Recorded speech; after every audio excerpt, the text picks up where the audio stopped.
Hello everyone, this is इकरा नवाज़ और आज हम बात करने वाले हैं लखनऊ पैक्ट 1916 पे। इसको ब्रिटिश इंडिया के पॉलिटिकल कॉन्स्टिट्यूशनल हिस्ट्री में एक माइलस्टोन समझा जाता है।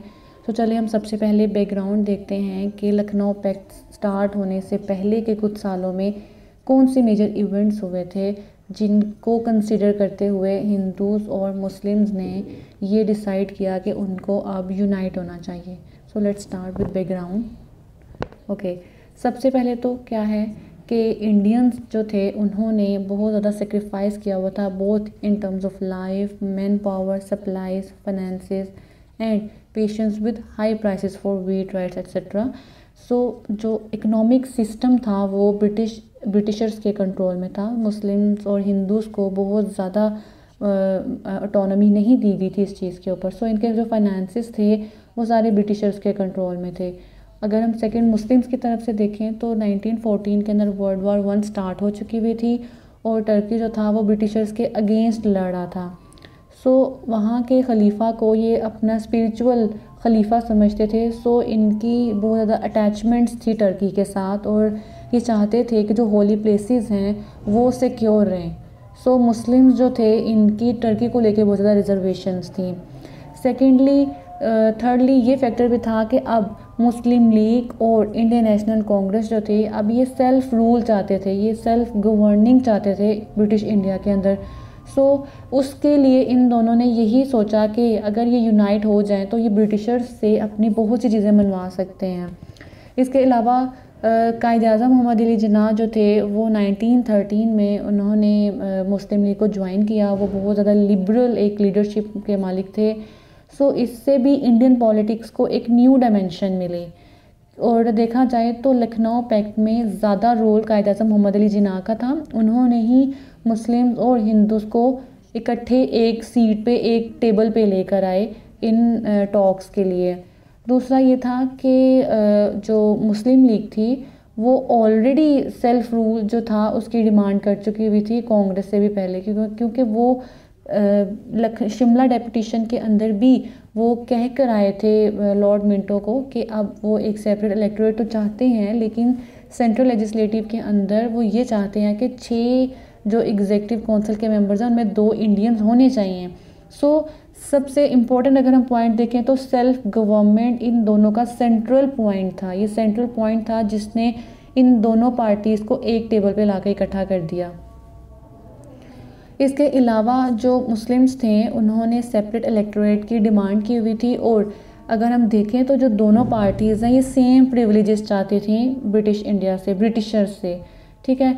इसके अलावा अगर हम देखें तो इन सारी डिमांड्स को अगर हम देखें तो इन सारी डिमांड्स की वजह से दोनों पार्टीज़ जो है इन्होंने आपस में कोऑपरेट किया ताकि वो गवर्नमेंट को प्रेशराइज कर सकें और अपने डिमांड्स जो हैं वो एक्सेप्ट करवा सकें। सो चलिए अब हम देखते हैं कि वो कौन सी ऐसी डिमांड्स थी, वो कौन सी ऐसी प्रोविजंस थी जो इन दोनों पार्टीज़ ने ब्रिटिशर्स के सामने रखी। सबसे पहले तो वो क्या चाहते थे कि there should be self government in India.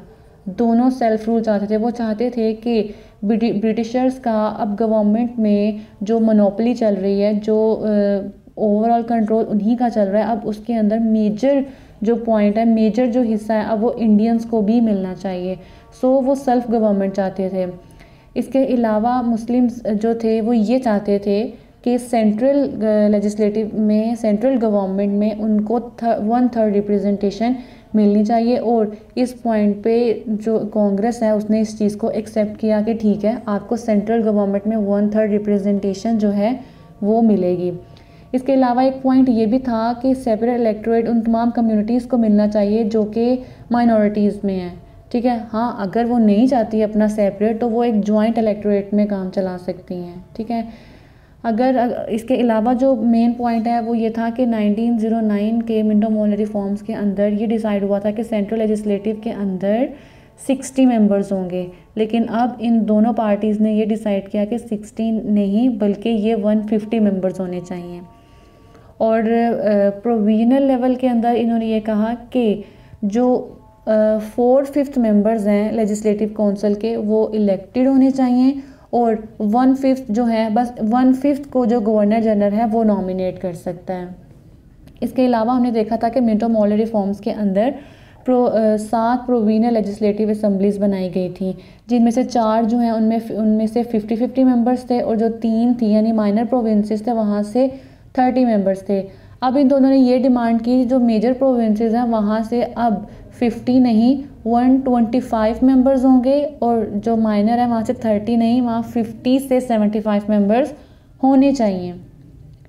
आगे उसने क्या कहा कि जितने भी मेंबर्स हैं, ठीक है ना, all members except those nominated were to be elected directly on the basis of adult franchise, यानी कि सेंट्रल लेजिस्लेचर के अंदर हमने देखा कि उन्होंने डिमांड की थी कि 4/5 जो हैं उनको आप इलेक्ट करेंगे, सिर्फ 1/5 जो है वो नॉमिनेट कर सकता है। तो इन्होंने ये कहा कि इनडायरेक्ट वो इलेक्शन नहीं होंगे, बल्कि वो डायरेक्टली इलेक्ट होकर आया करेंगे। इसके अलावा उन्होंने ये कहा कि अगर आप किसी भी कम्युनिटी से रिलेटेड बिल पास कर रहे हो और उस कम्युनिटी के जो मेंबर्स हैं वो अगर 3/4 मेंबर उस कम्युनिटी के उस बिल को अपोज करें तो वो बिल पास नहीं होना चाहिए लेजिस्लेटिव काउंसिल के अंदर। इसके अलावा पहले ये होता था कि जो लेजिस्लेटिव काउंसिल थी उसका जो टर्म था वो 2 इयर्स था। अब इन्होंने ये डिमांड की कि अब वो 2 से 5 इयर्स तक हो जाना चाहिए। और एक ये चीज़ डिमांड की गई कि जो लेजिस्लेटिव काउंसिल के मेंबर्स हैं वो अपना प्रेसिडेंट अब खुद इलेक्ट करेंगे, ठीक है। और हाफ जो इंपीरियल लेजिस्लेटिव काउंसिल के मेंबर्स थे, इन्होंने कहा कि अब सिर्फ 2 नहीं बल्कि हाफ मेंबर जो होंगे इंपीरियल लेजिस्लेटिव के वो इंडियंस हुआ करेंगे, ठीक है। हाफ इंडियन और हाफ ब्रिटिशर्स हो सकते हैं। और द मोस्ट उन्होंने कहा कि अब इंडियन काउंसिल जो है ये अबॉलिश हो जानी चाहिए। इसके अलावा जो मैटर ऑफ कंसर्न था ब्रिटिश इंडियंस के लिए वो ये था कि वो ये चाहते थे कि secretary of state for Indian affairs जो था उसकी सैलरी बेसिकली इंडिया से जाती थी, इंडियन फंड से जाती थी। तो इन हिंदू और मुस्लिम जो पॉलिटिकल पार्टीज उन्होंने ये डिमांड किया कि अब उसकी जो सैलरी है वो आप इंडिया से पे नहीं, इंडियन फंड से पे नहीं करोगे, बल्कि ब्रिटिश गवर्नमेंट जो है वो खुद से उसको पे करे। और ये कहा गया कि जो 2 सेक्रेटरीज हैं उनमें से एक जो है वो इंडियन होना चाहिए। और मोस्ट इम्पॉर्टेंट फैक्टर तब ये था कि सेपरेशन ऑफ पावर्स को ऐसा फॉलो नहीं किया जाता, बल्कि फ़ॉलो किया ही नहीं जा रहा था। एग्जीक्यूटिव और जुडिशरी जो थी वो सेम थी। तो मुस्लिम्स और इंडियंस ने ये डिमांड की कि एग्जीक्यूटिव को जुडिशरी से सेपरेट कर दिया जाए। और जो इसका लास्ट प्रोविजन थी वो ये थी कि वेटेज सिस्टम जो है वो अडॉप्ट किया जाए। ये मोस्ट इम्पोर्टेंट है लखनऊ पैक्ट के अंदर, ठीक है। इसको आपने गौर से अच्छे से समझना है। इसमें यह था कि वो प्रोविंसेस जहाँ पे हिंदूज मेजोरिटी में हैं और मुस्लिम जो हैं वो बहुत ज़्यादा माइनॉरिटी में हैं, तो हिंदूज जो हैं वो अपनी कुछ सीट्स जो हैं वो मुस्लिम्स को देंगे, और जिन इलाकों में जिन हिस्सों में मुस्लिम्स मेजोरिटी में हैं और हिंदू माइनॉरिटीज़ में हैं, मुस्लिम जो हैं वो उनको वहाँ कंपनसेट करेंगे। सो इसको सिस्टम ऑफ वेटेज भी कहते हैं।